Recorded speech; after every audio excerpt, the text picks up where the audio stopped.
Les États-Unis sont une nation avide de pouvoir, qui aime s'impliquer militairement dans d'autres pays, pour défendre leurs propres intérêts égoïstes, et aujourd'hui, chez Savoir Plus, nous vous présentons quelques-uns des cas les plus emblématiques où ils sont intervenus sans aucune gêne dans les politiques des nations. En 1893, aux yeux des États-Unis, la reine hawaïenne Liliuokalani était une menace pour le contrôle du sucre, une ressource très précieuse. Il se trouve que des hommes d'affaires américains avaient des plantations sur l'île, mais ils ne jouissaient pas des mêmes droits que les Hawaïens. Ainsi, le pays nord-américain a envoyé une flotte militaire à Honolulu pour renverser la reine et la remplacer par Sanford B. Dole en tant que nouveau président de l'île. Lui-même homme d'affaires dans la région et dont la famille était propriétaire de Dole, une entreprise fruitière multinationale. De cette manière, avec cet homme à sa tête, les États-Unis ont non seulement repris le contrôle du sucre, mais ont également pu annexer Hawaï à leur empire. Cela a jeté un précédent important pour l'avenir car la nation américaine a réalisé qu'elle pouvait faire la même chose ailleurs. Le pays suivant dans lequel ils sont intervenus était Cuba en 1898 et tout comme dans la nation hawaïenne, il y avait d'importantes entreprises américaines avec des investissements dans la nation cubaine. À ce moment-là, cette île était une colonie de l'Espagne et si elle devenait indépendante, les entreprises américaines présentes là-bas seraient en danger. Les États-Unis ont alors envoyé des troupes pour libérer les rebelles cubains qui voulaient s'émanciper, en soutenant Tomás Estrada Palma pour qu'il devienne président et agisse sous leur tutelle. En même temps que cela se produisait, des situations presque identiques se sont produites dans 3 autres pays qui étaient également sous domination espagnole. À l'époque, l'Espagne était un empire en déclin, contrairement aux États-Unis qui étaient une puissance montante. Une autre des colonies espagnoles sur lesquelles les Américains ont jeté leur dévolu était l'île de Guam. Ils ont donc envoyé leurs troupes pour évincer les Européens et soutenir le dirigeant qu'ils estimaient le plus approprié pour représenter leurs idées. À ce jour, Guam est un territoire considéré comme faisant partie des États-Unis. Aux Philippines, également en 1898, sous prétexte de vouloir aider les citoyens sous l'autorité coloniale espagnole, les Américains ont prêté leurs forces armées aux révolutionnaires. Le 1er mai, la marine du pays nord-américain a vaincu la marine espagnole dans la bataille de Cavite. Emilio Aguinaldo, qui dirigeait la révolution indépendantiste, s'est allié avec les États-Unis. Mais lorsque les Espagnols ont été chassés du pays et qu'une déclaration d'indépendance a été proclamée, ni les Américains ni les Espagnols n'ont reconnu ce document. Le traité de Paris a officiellement mis fin à la domination espagnole aux Philippines. Et il a également mis fin à la guerre hispano-américaine qui a conduit à l'indépendance de Cuba en avril 1898. Dans le traité, l'Espagne a cédé le contrôle de Porto Rico et des Philippines aux États-Unis. Bien que de nombreux Philippins n'étaient pas satisfaits de cela, la nation américaine a dominé l'archipel pendant 48 ans.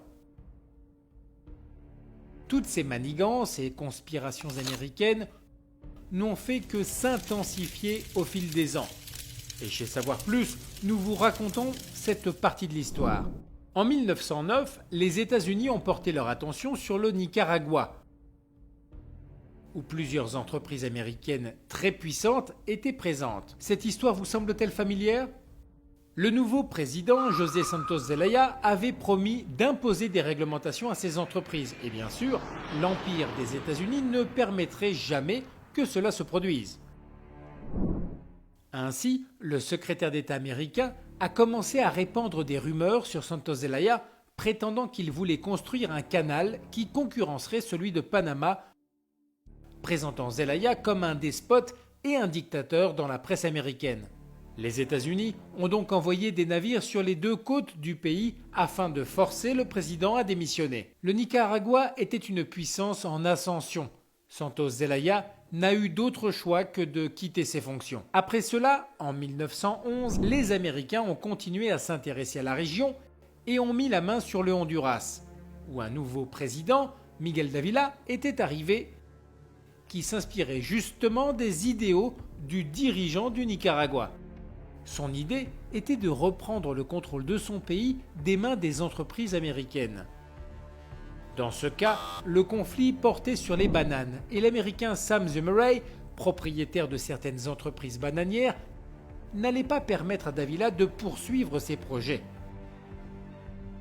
L'homme finit par former sa propre milice, a acheté un navire excédentaire de la marine et l'a chargé d'armes pour tenter de renverser le président hondurien au pouvoir. Zummeray a envahi le Honduras avec une armée privée et les États-Unis n'ont rien fait à ce sujet, car ils n'aimaient pas non plus les idéaux de Miguel Dávila. Lors de l'un des moments les plus critiques du conflit, le gouvernement américain est enfin intervenu et a ordonné un cessez-le-feu, essentiellement en pressant Dávila de démissionner, ce qui a fini par se produire.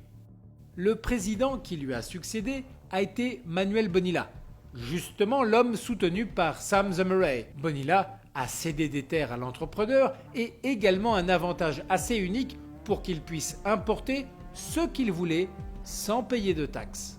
Et ce n'est pas tout, il lui a accordé également des remboursements avec des fonds du gouvernement hondurien pour l'attaque militaire orchestrée par Zummeray.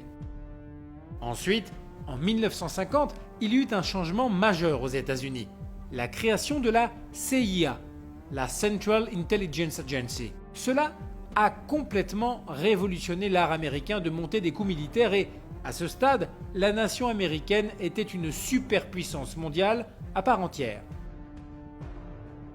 En 1953, l'Iran est devenu une cible. Mohammad Mossadegh avait récemment été élu comme dirigeant. Il était arrivé au pouvoir avec une idée très claire: reprendre le contrôle de sa ressource la plus précieuse, le pétrole, qui était alors géré par une compagnie britannique. Le Royaume-Uni n'était pas content de cela, et ils se sont alors réunis avec un membre de la CIA et ont planifié ensemble le renversement de Mossadegh, car le gouvernement américain craignait que les projets de nationalisation du pétrole par le Premier ministre iranien puissent être des signes de communisme. Kermit Roosevelt, le membre de la CIA, est arrivé avec $1 million d'impôts américains pour tenter de renverser Mossadegh.